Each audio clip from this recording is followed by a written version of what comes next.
कुछ दिनों से सनातन धर्म पर बहुत चर्चा हो रही है।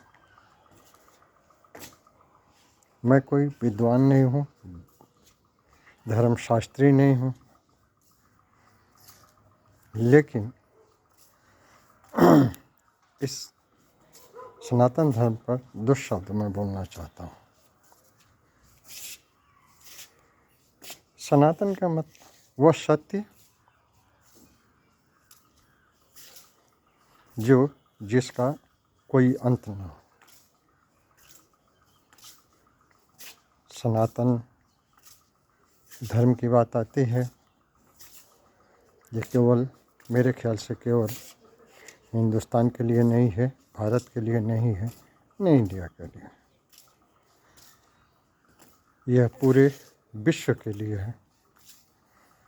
क्योंकि सत्य जो है, जिसका अंत नहीं हो रहा है, वो 5 तत्व है। वह है सूरज, अग्निदेव, धरती, आकाश, जल, वायु। इसके बगैर जीवन का कोई अस्तित्व नहीं है। यही कटु सत्य है। तो इसका मतलब ये केवल ये आकाश, धरती, सूर्य देवता, जल देवता, वायु देवता केवल भारत में ही नहीं है, पूरे विश्व में है। और इसके बगैर कोई व्यक्ति जिंदा भी नहीं रह सकता। अगर अग्नि ऊर्जा की कमी हो जाए तो भी आदमी जीवित नहीं रह सकता। वायु प्राण की कमी हो जाए तो भी आदमी जीवित नहीं रह सकता। जल के बगैर भी जीवित नहीं रह सकता। ये चीज़ें हर मनुष्य के लिए या प्राणी के लिए, जो भी जीव है, जंतु है, प्राणी है, सबके लिए ये सारी चीज़ें आवश्यक है। तो हम यही कहना चाहेंगे कि सनातन धर्म केवल भारत के लिए नहीं है, पूरे विश्व के लिए है। लेकिन हाँ, हिंदुस्तान, भारत या इंडिया के हैं, यहाँ की मिट्टी में एक ऐसी शक्ति है जो हर व्यक्ति को भावनात्मक हर चीज़ से जोड़ कर रखता है। आप देखेंगे, यहाँ नदी की पूजा की जाती है, जल की पूजा की जाती है, धरती माता की पूजा की जाती है, गौ माता की भी पूजा की जाती है, सूर्य देवता की भी पूजा की जाती है। क्यों? हम जानते हैं कि इसके बगैर मेरा अस्तित्व नहीं है। इसीलिए हम सब लोग इसकी पूजा भी करते हैं, पेड़ का, वृक्ष का। क्योंकि पेड़ चाहे पौधा या हमें फूल, पत्ती, साग, भाजी, फल, अनाज हमारे जीवन के लिए ये मुहैया कराते हैं, वो भी पूजनीय है। इसलिए हमारा हिंदुस्तान सनातन धर्म की बात करता है, उसको धर्म मान लेता है। जब हम जिसकी पूजा करते हैं, आस्था रखते हैं, विश्वास करते हैं जिसके ऊपर, चाहे वो व्यक्ति हो जिसकी पूजा हम करते हैं, जिससे हमारे लाभ है, हम उसे भी भगवान मान लेते हैं। ये इसी का कारण है कि हम जहाँ भी स्वार्थ, जिससे भी हमारा स्वार्थ मिलता है, स्वार्थ की पूर्ति होती है, उसको हम अपना संपूर्ण मान लेते हैं और उसको किसी न किसी प्रकार से वो हमारे लिए पूजनीय हो जाता है और हम उसकी पूजा करने लगते हैं।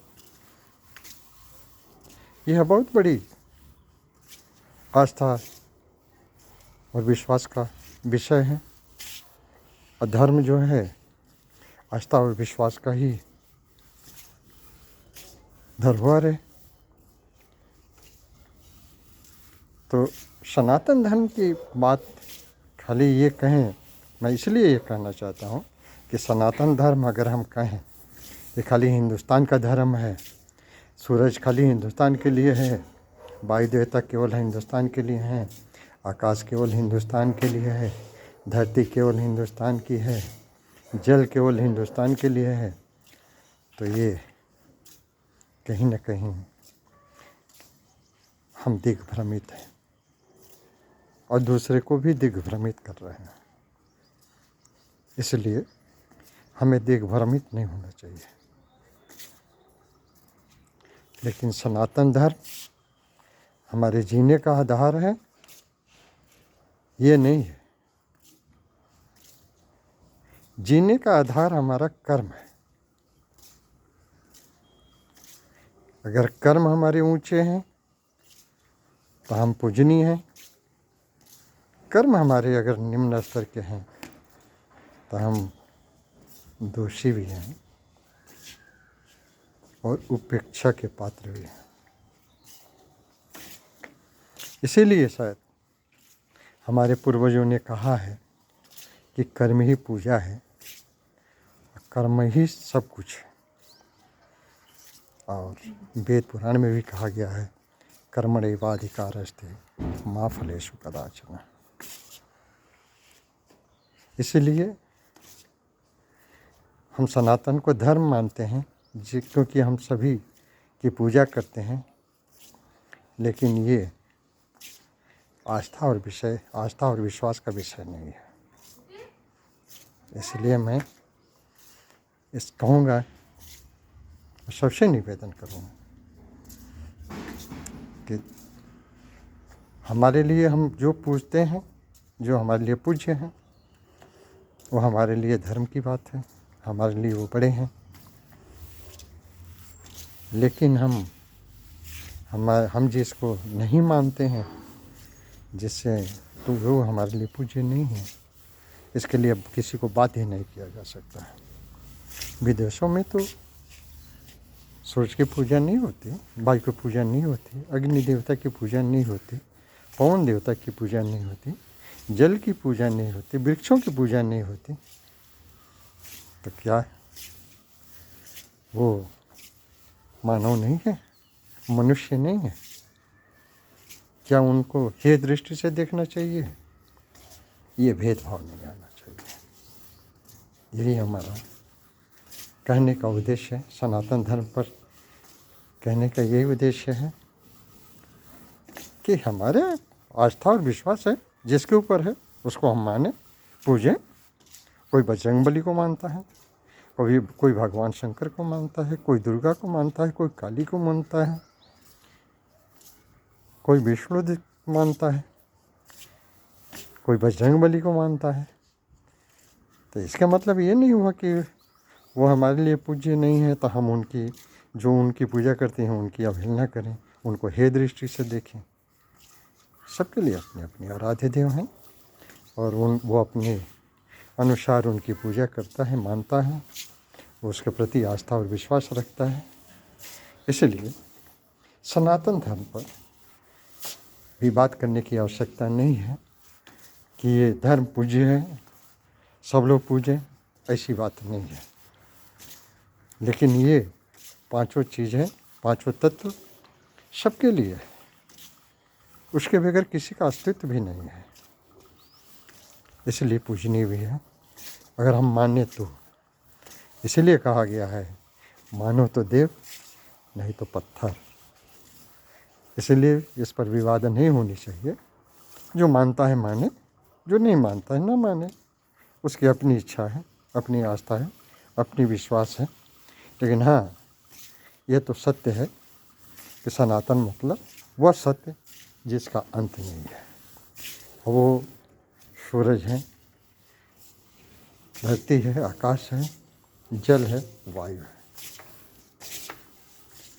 जय श्री राम, जय जय श्री राम, जय जय श्री राम।